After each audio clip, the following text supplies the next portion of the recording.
One अधिकारी वैभव वाळिंबे आपल्यासोबत असणार आहेत, त्यांच्याशी आपण संवाद साधणार आहोत। सर, काय सांगाल, बदलापूर नजीक आंबेशिव या ठिकाणी बिबट्या आढळला आहे असं सांगण्यात येतंय, काय माहिती द्याल? निश्चित बदलापूर शहरापासून जवळपास 2 ते 3 किलोमीटर अंतरावर असलेल्या या आंबेशिव गावामध्ये आम्हाला ग्रामस्थांचे कॉल आले ते सकाळी की या ठिकाणी बिबट्याचं प्रत्यक्ष दर्शन झालेलं आहे। 2 दिवसांपूर्वी या ठिकाणी बिबट्याचा एका इथल्या शेतकऱ्याच्या शेळीवर हल्ला झालेला होता। त्या हल्ल्यामध्ये त्याच्या शेळीला या ठिकाणी त्या शेळीचं शव आम्हाला मिळालं होतं। त्या शवचं आम्ही ज्यावेळी शवाचं पोस्टमॉर्टम केलं, त्या पोस्टमॉर्टमच्या लगेच लक्षात आलं, प्राथमिक आम्हाला अंदाज होताच की या ठिकाणी बिबट्याचा वावर आहे। आणि आज प्रत्यक्षात येथील काही नागरिकांना या ठिकाणी बिबट्याचं दर्शन झालेलं आहे। आम्ही तात्काळ या ठिकाणी आमच्या संपूर्ण टीमसहित येऊन इथे त्या संबंधित काही प्राथमिक उपाययोजना करत आहोत। आम्ही त्यातल्या लोकांना जनजागृती करत आहोत। त्याचसोबत एक आम्ही त्या ठिकाणी कोम्बिंग ऑपरेशन या ठिकाणी केलेलं आहे। कदाचित या ठिकाणी त्याला त्याच्या भक्ष्याचं सहज मिळत असल्यामुळे तो काही दिवस इथे दबात धरून बसण्याची शक्यता नाकारता येत नाही। या संबंधात आम्ही आमच्या वरिष्ठांना त्या संदर्भात काही रिपोर्ट्स केलेले आहेत आणि त्याला जेरबंद करण्यासाठी किंवा पुढील काही उपाययोजना करता येतील त्या संबंधात आम्ही पुढील उपाययोजना करत आहोत। त्या कॅमेरा जे आहेत ते देखील या ठिकाणी आता बसवले जाणार आहेत अशी माहिती मिळते। निश्चितच वन विभागाकडून आमच्या रेस्क्यू टीमच्या मदतीने आम्ही या ठिकाणी विविध ज्या ठिकाणी त्याचा वावर दिसतोय, आम्हाला ज्या ठिकाणी पगमार्क दिसत आहेत त्या ठिकाणी आम्ही इथं ट्रॅप कॅमेरे लावतो आहोत।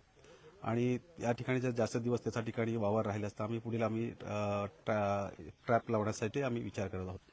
काय माहिती मिळाली का? असं सांगण्यात आलं की नागरिकांनी जे आहे त्याच्या पायाचे ठसे देखील बघितले आणि 2 ज्या बकऱ्या आहेत त्यांची देखील शिकार झालेली आहे, त्यामुळे आजूबाजूच्या परिसरामध्ये भीतीचं वातावरण आहे। पहिल्या बकरीच्या बाबतीत जेव्हा त्यांचा शिकार झाले तेव्हा तेथील शेतकऱ्यांना लक्षात विषय आला नव्हता, परंतु दुसरी बकरी जी त्यांना त्या ठिकाणी मिळाली तिचं आम्ही ज्यावेळी प्राथमिक निरीक्षण केलं तेव्हाच आमच्या लक्षात आला का हल्ला बिबट्याचा हल्ला आहे। त्यावेळी आम्ही तात्काळ येथील पशुवैद्यकीय अधिकारी यांच्या मदतीने आम्ही तिचं शवविच्छेदन करून आम्ही त्याबाबत कन्फर्मेशन घेतलेलं आहे।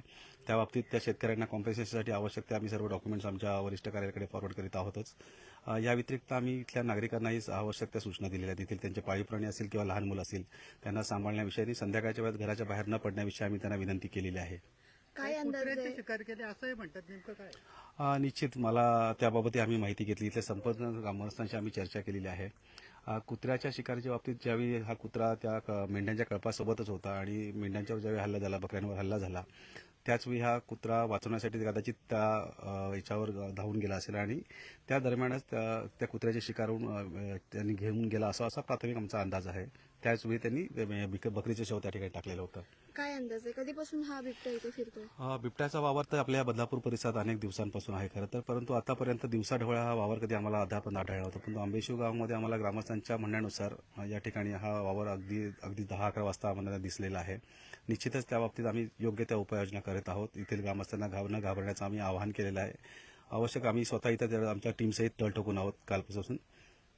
सर, बदलापूर जवळच आहे आंबेशिवच्या, तर बदलापूरमधील नागरिक सुद्धा आता ह्या बातम्या बघितल्याच्या नंतर थोडंसं भीतीचं वातावरण त्यांच्यात बघायला मिळेल, काय आवाहन कराल जनतेला, काय बोलाल? बदलापूर शहराचं एक संपूर्ण असं एक नैसर्गिक या ठिकाणी पूर्ण वारसा लाभलेला आणि संपूर्ण जंगलाने वेढलेलं शहर आहे। त्यामुळे निश्चितच इथे वन्य प्राण्यांचा वावर आहे आणि आता बिबट्यांचा जो विषय म्हणाला तर बिबट्यांचा संपूर्ण महाराष्ट्रामध्ये आपण पाहत आहोत की कोणत्या पद्धतीने विषय चालू आहे। तरीही आतापर्यंत कोणत्याही मनुष्यहानीचा किंवा मनुष्यावर हल्ल्याचा या ठिकाणी गेल्या आम्ही काही वर्षांपासून बघतोय कुठलाही असा प्रकार या ठिकाणी घडलेला नाहीये आणि त्या बाबतीत आम्ही योग्य त्या उपाययोजना वेळोवेळी करीत आहोत। कसा संपर्क करायचा जर समजा कोणाला बिबट्या वगैरे आजूबाजूच्या परिसरात दिसला तर?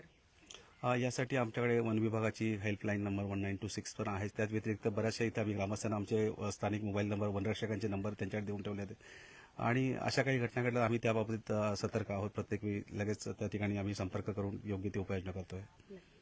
धन्यवाद। थँक्यू।